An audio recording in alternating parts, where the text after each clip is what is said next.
Hello，大家好，我是秋子。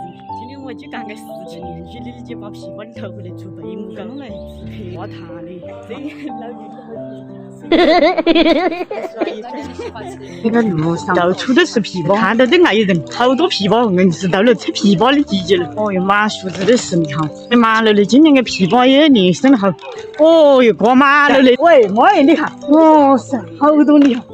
哎呦，那咋不吃得完？哦，你那么头，哦，你还头安有个，随便摘一个。现在弄是到了吃皮包的季啊，好甜哦，红彤彤的，你看，红彤彤的。人家都来喊偷皮包的了，硬是吃皮包的季就到了。这种土皮包没打农药的土皮包，好牢绕真的。是来偷皮包的人，好不好看？那个真弄随便了。这不太不能切的。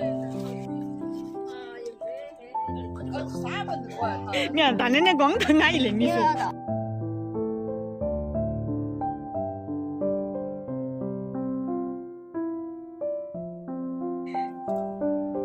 我这包包都装满了，哎，装满了嘞，哎，得么？哎，没。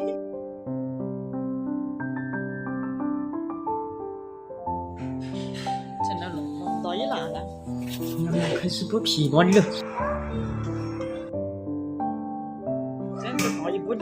过了一下午，哇，这个要皮包是不容易的。把这个皮包里拿回来，把底下的毛弄来，弄的就比较巴适。然后用来清洗它，把菜地的晒得干干净净。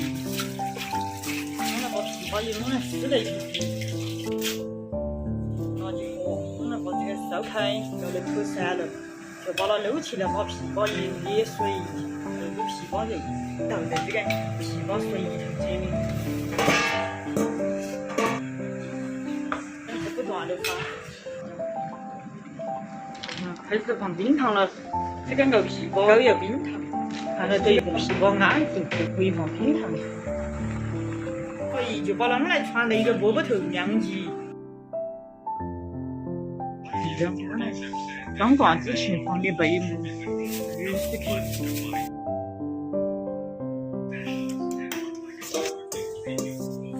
都想不到啷个盖起，给它透风盖起。好，一瓶，这个也就做好了。